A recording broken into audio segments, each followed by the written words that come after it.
The winter wind of 1944 swept across the plains near the Tisza River, carrying with it the distant rumble of engines and the metallic groan of armored divisions advancing through frozen mud. Hortvar, a small Hungarian town turned improvised fortress, stood half-buried beneath snow and smoke, its stone buildings chipped by artillery and its narrow streets marked by the weight of retreating boots. For days, the defenders inside had watched the horizon flash with the telltale bursts of distant bombardment, each glow announcing the slow tightening of the news around them. They knew the German push on this sector was coming. They also knew it would not stop. By dawn on December 17th, the full force finally appeared, rows of Panzer IVs breaking through the whiteness like dark steel animals, behind them a long stretch of half-tracks, artillery tractors, and columns of grenadiers marching in lock formation. 70,000 soldiers, backed by German discipline and months of preparation, rolled toward Hortvar with a single promise: the town would fall, and the Soviet corridor behind it would collapse. Against this avalanche stood a mere 3,000 defenders, Soviet infantry veterans, Hungarian partisans loyal to the Red Army, a few dozen artillerymen, and a scattering of civilians who refused to abandon their homes. Supplies were low, ammunition rationed, and their radios crackled more with static than with orders. Reinforcements, they had been told, were impossible. Colonel Sergei Antonov stood in the shattered clock tower above the square, adjusting the wool of his greatcoat against the wind. He scanned the incoming German lines through his binoculars, the lenses fogging with his breath. Antonov, once an engineering instructor and now a field commander shaped by desperation rather than rank, had no illusions about the odds. The German General Oberst Dietrich von Mollberg, the Steel Hammer, was known for overwhelming assaults, breaking positions not through finesse but through relentless pressure. And here he came again, aiming to crush one last Soviet foothold that stood in his way. Antonov lowered the binoculars and exhaled, his breath drifting like a thin ghost across the frozen air. The defenders below him hurried between barricades made of overturned railcars and stacked rubble. Partisans were wiring improvised mines in alleyways, hammering nails into wooden doors to create choke points, and setting up crude firing slit positions behind the ruins of a textile warehouse. A group of civilians dragged sacks of flour into a basement shelter while elderly men reinforced doorframes with scavenged planks. Even the children helped, carrying buckets of ice for water reserves or fetching tools. The whole town had become part of the fight, woven together by necessity. He turned back toward the stairwell as Captain Baratov climbed up to meet him. The young officer's face was pale from the cold but tense with urgency. He reported that the guerrillas on the eastern street had spotted German pioneers setting charges near the abandoned rail line. Antonov nodded without emotion. He had expected the Germans to open with demolition teams to clear a path for the armored advance. The only question was how fast the defenders could force them into confusion. "We hold here until the last man, Captain," Antonov said in his low, steady voice. "Delay them at every corner. Make them earn every meter."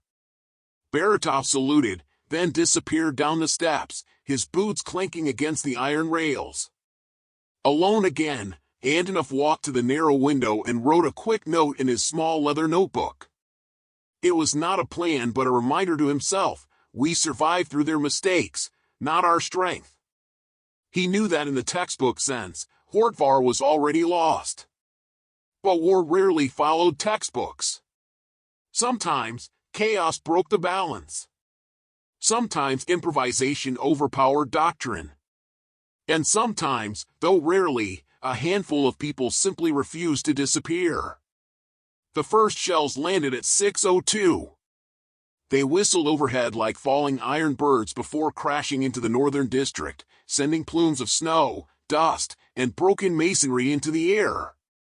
Nebelwerfer rockets followed seconds later, spinning with their infamous shriek before smashing into rooftops and tearing apart whole facades.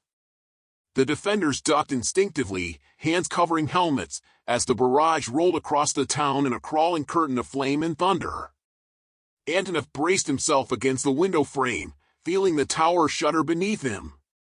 When the bombardment eased, he climbed down into the square. Smoke drifted between the buildings like thick gray veils. Snipers took position in cracked attics. A group of infantrymen crouched behind a wall, loading their rifles with gloved hands. An artillery crew prepared their lone functioning howitzer, its barrel already iced over from the cold. Across the street, Hungarian partisans wrapped strips of cloth around bottles filled with fuel, preparing what little they had to fight tanks. Antonov stepped forward, his boots crunching in the snow, and addressed the nearest cluster of soldiers. He told them what he had told every group since the first day of the siege: no one is coming. We stand for ourselves, for each other, and for the hours we can buy. That is all.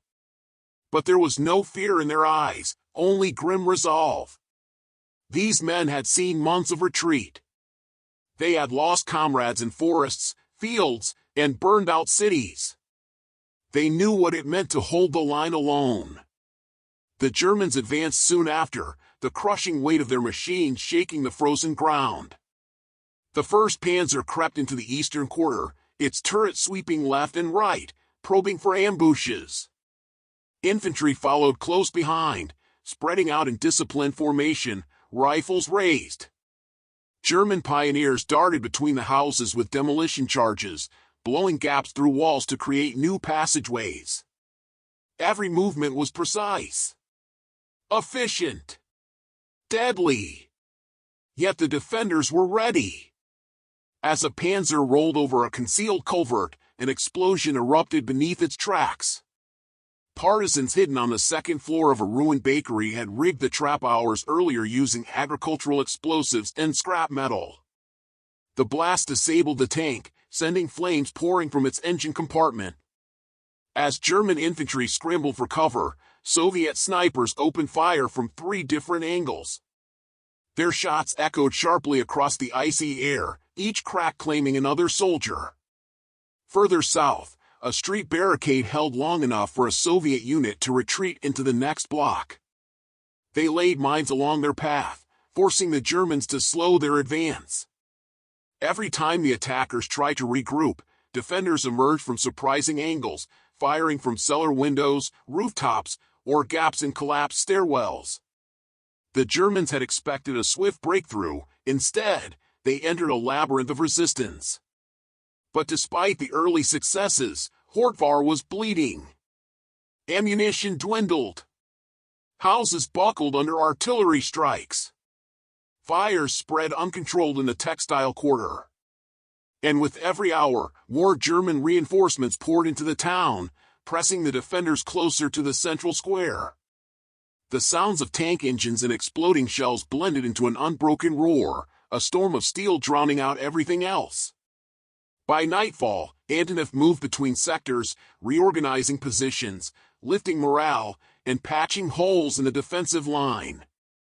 The moon was hidden by thick clouds, the sky an endless blanket of gray. Columns of smoke drifted upward in slow spirals, carrying embers that glowed briefly before fading into the darkness. The colonel paused near the remnants of a church wall and listened to the distant metallic clatter of tank tracks grinding through frozen stone.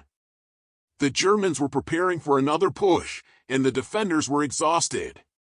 He closed his eyes for a moment and let the cold settle into him. This battle was no longer about victory. It was about time for the main Soviet fronts to maneuver, time for the German advance to choke on the narrow streets of a forgotten town, time for hope to cling to a final thread. And as he stood there, surrounded by the collapsing bones of Hortvar, Antonov accepted what he had known since the first shell fell. They would not survive. But they would fight in a way that made their survival irrelevant. The night deepened into a frozen silence broken only by the distant thud of artillery and the groan of buildings settling into ruin. Antonov moved through the shattered corridors of what had once been Hortvar's administrative hall, now little more than a cracked shell offering temporary shelter for a handful of wounded soldiers. Lantern light flickered across bloody bandages, frost-covered uniforms, and the hollowed faces of men who had not slept in 2 days. Beyond the thick stone walls came the muffled hum of German engines idling, a sign that the enemy was repositioning for the next phase of the assault. Outside, the streets were carpeted in a mixture of fresh snow and debris. Smoke clung low to the ground, and the scent of burning fuel drifted through the wind like an omen. Antonov stepped over a collapsed beam and entered the square again, where a group of partisans huddled around a smoldering pile of broken furniture they used as makeshift firewood. Their clothes were singed from earlier barricade clashes, and their eyes glowed faintly in the firelight. They looked exhausted, but not broken. "Report," Antonov said to Istvan Varga, the gray-bearded leader of the Hungarian partisans. Varga rose from his crouch, stretching aching limbs, and explained that German pioneers had rigged charges along the western approach. They were expecting to breach at dawn, likely supported by armored half-tracks. Antonov nodded, absorbing the information with a weary patience. He knew Hortvar could not withstand another coordinated push without something giving way. A distant crack echoed across the square, one of the snipers firing from a hidden loft. The shot was followed by a brief pause and then a burst of German return fire that peppered the house's facade with splintering wood. Antonov glanced toward the direction of the gunfire. "They're probing everywhere," Varga muttered. "Looking for weakness." "They know we have no room to maneuver," Antonov replied. "So we deny them room as well." The first light of morning arrived concealed behind heavy clouds, painting everything in muted shades of gray. Snow fell again, thick and slow, settling on helmets, rubble, and the bodies of soldiers who had not yet been moved from the streets. The snowfall shrouded the ruins in a quiet softness, but beneath it the ground trembled, engines roaring, tracks grinding, boots marching. The Germans were preparing. Antonov felt the vibration through the soles of his boots as he climbed onto the remnants of a destroyed tram car to see beyond the collapsed buildings. The movement was unmistakable. 3 Panzer IVs advanced through the northern sector, using the burned-out shell of a school as cover.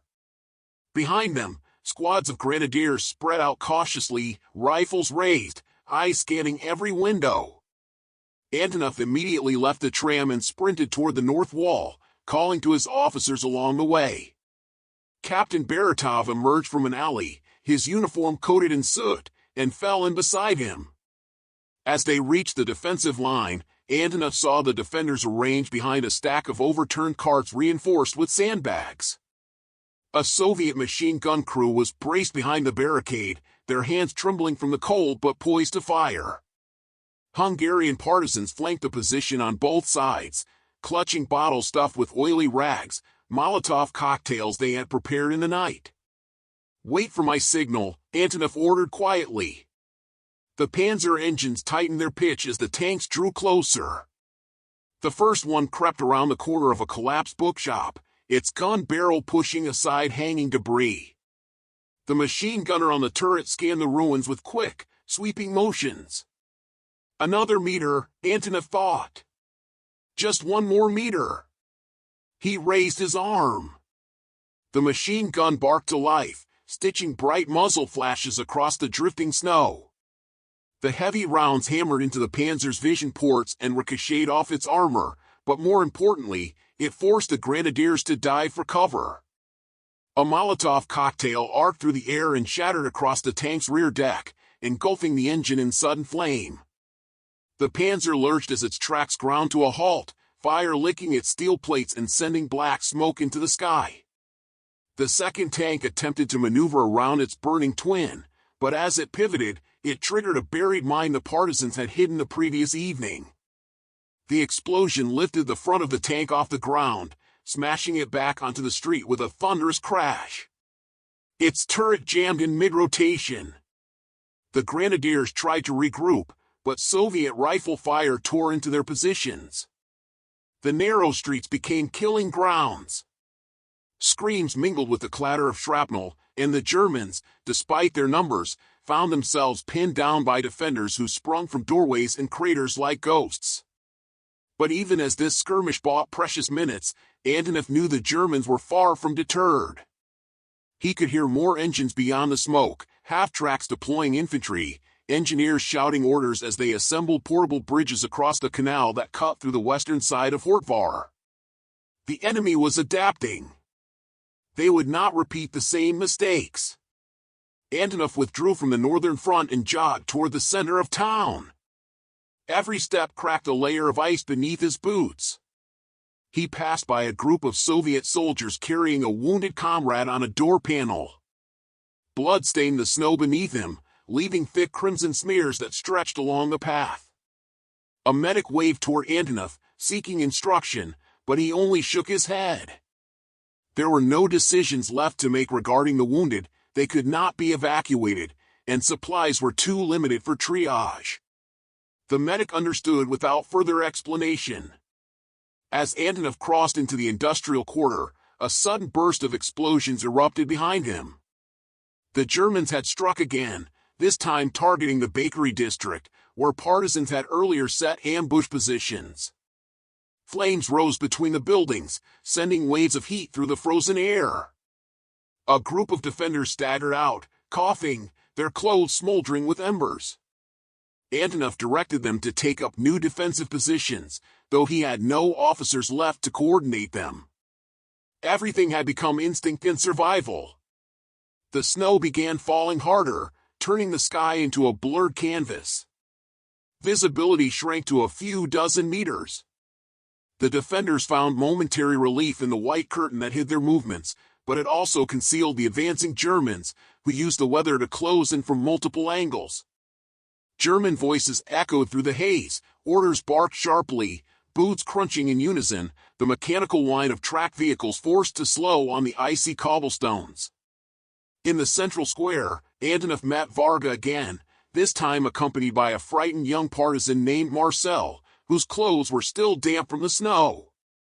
The boy recounted what he had seen, a German pioneer team using the fog to set charges along the base of the clock tower. If they brought it down, the defenders would lose one of their key vantage points, not to mention the psychological blow it would represent. Antonov clenched his jaw. The tower was already battered and unstable, but it remained the highest point in Hortvar. "We'll intercept them," Antonov said. "I'll take a squad." Varga placed a hand on his arm. "Colonel, you should stay at the command post. Let us handle this." Antonov shook his head. "There is no command post. There is only whoever can still move." They moved quickly through the snow, weaving between rubble piles and shattered wagons until they reached the base of the tower. Through the white veil, they could see shapes kneeling near the foundation, German pioneers placing charges, their gloved hands working with practiced precision. Antonov signaled to his men. They took their positions quietly, rifles raised, waiting for the right moment. A sudden gust cleared the air for an instant, exposing the Germans fully. "Now," Antonov whispered. Gunfire cracked in rapid bursts. 3 pioneers fell instantly. Another turned to run but was cut down by Varga's pistol. The remaining man attempted to detonate the charges prematurely, but Antonov shot him before his hand reached the trigger. The defenders rushed to disarm the explosives, working swiftly before more Germans arrived. They removed the detonators and kicked the bundles of explosives into a drainage ditch. But their victory was short-lived. A German squad emerged from the snow just as the last charge was disabled. They opened fire, forcing the defenders to dive behind rubble. Bullets ricocheted off frozen stone as Antonov crawled to better cover. Snow powdered the air with every impact. He fired back, striking the lead German in the chest, but more were arriving. "Fall back!" Antonov called out. They retreated through a narrow alley, the Germans close behind. As they reached the square, a mortar shell exploded nearby, throwing Antonov off balance. He hit the ground hard, his ears ringing. Varga grabbed him by the collar and pulled him to his feet, shouting something he could barely hear. Together, they stumbled behind an overturned cart just as another shell landed where Antonov had fallen moments earlier. The Germans surged into the square, firing as they advanced. The defenders regrouped near the fountain, forming a thin line that held for precious seconds before being forced back again. Antonov fired until his rifle clicked empty, then reloaded with shaking hands. The snow fell thicker, masking friend and foe alike. By midday, the square was lost. The defenders withdrew toward the upper quarter, a maze of tight alleyways and steep inclines. The Germans pressed forward relentlessly, clearing each house with grenades and coordinated fire. The defenders responded with ambushes whenever possible, but their numbers dwindled quickly. The imbalance was undeniable. In the early afternoon, the Germans breached the industrial quarter's final blockade. A column of infantry charged up the main street, bayonets glinting faintly through the storm. As they approached the old rail station, Antonov ordered a controlled retreat, directing his remaining forces toward the fortified canal bridge, the last reliable choke point in the entire town. Snow whipped across the frozen water as defenders took position behind the low stone barrier lining the bridge. A few partisans squeezed into the ruins of a nearby warehouse, preparing to strike the German flank. A single artillery crew positioned their howitzer behind a collapsed staircase, ready to fire its last shells. The Germans came fast, confident, certain of their victory. Their boots thundered across the bridge, rifles raised, helmets dusted with snow. The defenders braced themselves as Antonov whispered to no one in particular, "Let us give them something to remember." The howitzer roared. The shell struck the bridge's midpoint, erupting in a violent explosion that engulfed the leading ranks in flame and debris. The Germans halted in confusion, stumbling back as defenders poured rifle fire into them. Partisans dashed from hiding, hurling Molotov cocktails that shattered against the enemy's flanks. Smoke thickened over the canal. Yet even this desperate stand could not reverse the inevitable. The Germans reorganized with ruthless efficiency. A second wave surged forward, supported by machine gunners who tore into the defenders' positions. One by one, defenders fell, and the line faltered. Antonov felt the bridge trembling under the weight of the assault. He knew the next breach would be catastrophic, that the defenders were down to their final ounces of strength. As he loaded another round into his rifle, he glanced toward the southern edge of town, where faint movement flickered through the snowstorm, movement that seemed small, disorganized, and utterly reckless. A handful of Hungarian partisans were charging straight into the heart of the German formation. They burst through the swirling veil of snow like figures pulled from legend rather than flesh and blood, slipping between the broken walls and skeletal trees with a wild, desperate momentum. These were the youngest partisans, the ones who had lost parents in the earlier bombings and refused to accept retreat as a possibility. They carried little more than bottles filled with fuel, knives, and whatever ammunition they could salvage from fallen defenders. Their charge was not planned, not rational, and certainly not ordered. It was a raw eruption of fury, courage, and hopeless resolve. For a brief moment, even the Germans hesitated, unsure if what they were seeing was a tactical ploy or some kind of madness. Antonov stared in disbelief as the youths plunged headfirst into the German flank, screaming in Hungarian as they hurled burning bottles beneath the treads of a half-track. Flames erupted, bright and violent against the white haze, sending the vehicle skidding sideways. German infantry shouted in confusion, adjusting their formation, firing wildly into the drifting snow. But the partisans did not scatter. They pressed forward, slipping behind debris, emerging to strike at isolated soldiers, sowing chaos far disproportionate to their numbers. It was a spark, small, irrational, and yet powerful enough to ignite opportunity. Antonov understood instantly. Without hesitation, he shouted for Baratov to gather every able-bodied defender still clinging to life along the canal.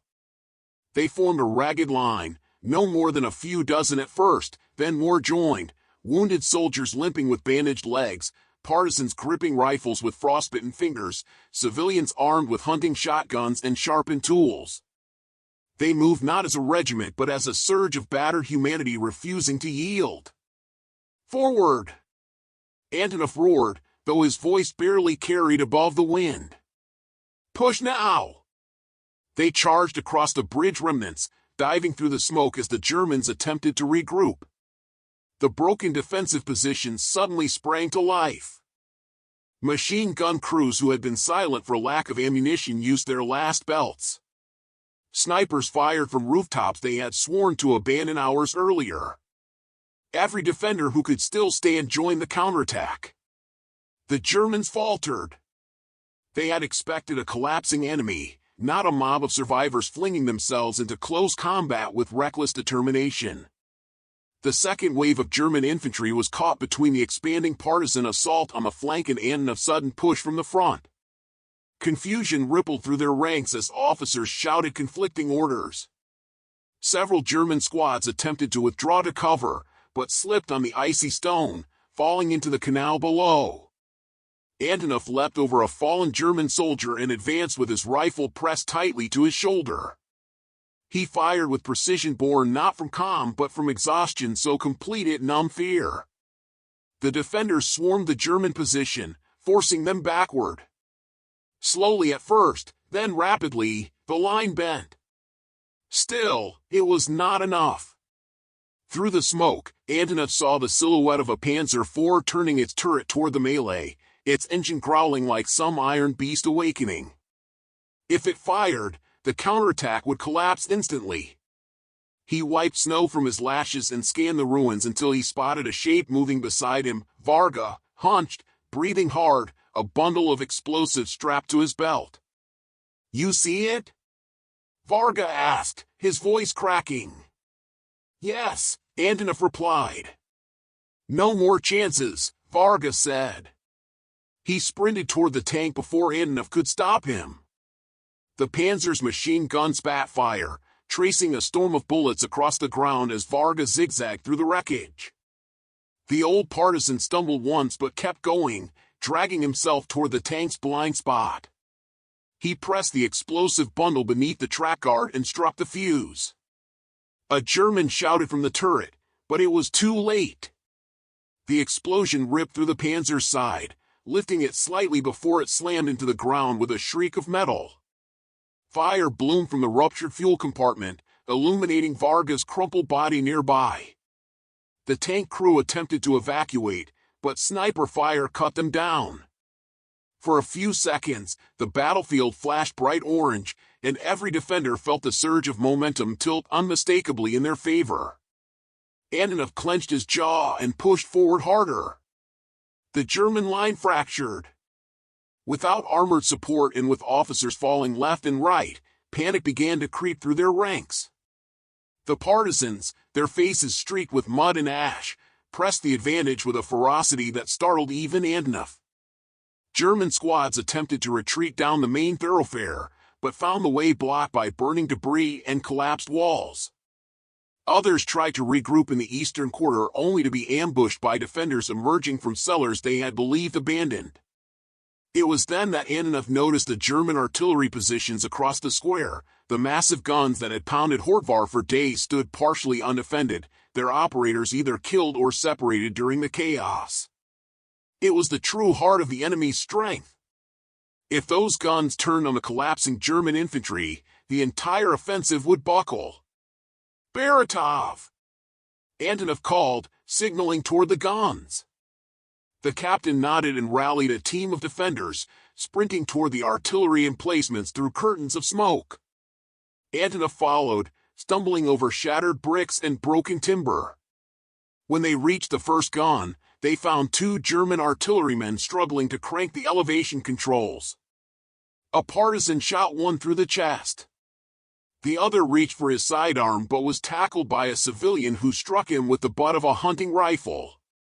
Baratov leaped onto the gun platform, shouting for the defenders to help rotate the barrel. They swiveled it toward the densest cluster of retreating German troops. Antonov climbed onto the second howitzer, wiping soot from its sights. He adjusted the aim carefully, though his hands trembled from fatigue. "Load!" Baratov commanded. A shell slid into place. The breech locked with a metallic snap. Fire! The first blast shook the entire square. The shell screamed across the battlefield and detonated in the midst of the fleeing German formations, throwing bodies and shattered equipment into the air. The effect was instantaneous. Whatever remaining discipline held the enemy together cracked like thin ice. German units scattered in all directions, some diving behind rubble, others fleeing toward the outskirts of the town where the snow swallowed their shapes. Antonov fired the second gun. Flames burst from the barrel, and another explosion tore through the German rear. The defenders cheered, their voices rising into the storm like a single ragged cry of triumph. For a moment, the canal, the square, the entire frozen town seemed to vibrate with life again, as if Hortvar itself refused to die. But the cost had been unbearable. As the Germans retreated in disarray, leaving behind abandoned vehicles, crates of ammunition, and even their wounded, the defenders collapsed among the ruins. Some dropped their weapons and leaned against broken walls. Others fell to their knees, breathless, their bodies shaking from cold and adrenaline. Antonov looked at the faces around him, soldiers with bandages soaked through with blood, partisans burned by exploding fuel, civilians trembling from exhaustion. They had survived the impossible, yet none celebrated in full. The sorrow for their dead pulled the victory down into something quieter, deeper, more painful. Antonov walked through the ruins until he reached Varga's body. The snow had begun to cover him with a thin white shroud. The colonel knelt beside him, brushing snow from his face. There were no words to say. The silence between them was the only tribute the moment required.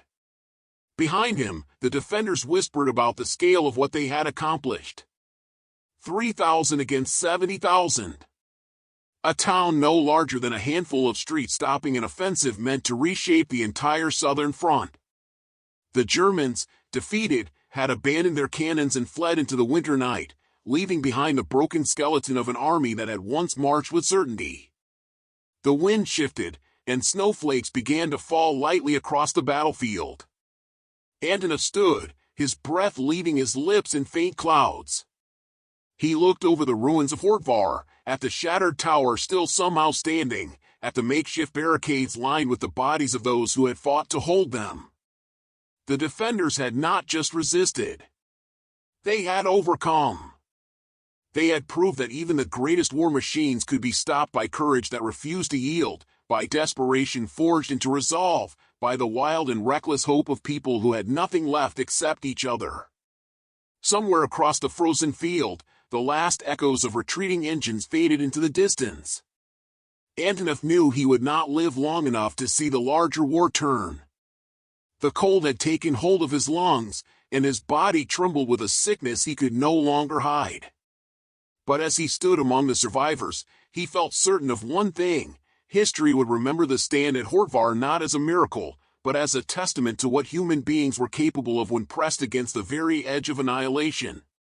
He took one final breath of the icy air, tasting smoke and snow. Then he turned back to his men, knowing that their story, carved into the ruins at their feet, would outlive all of them.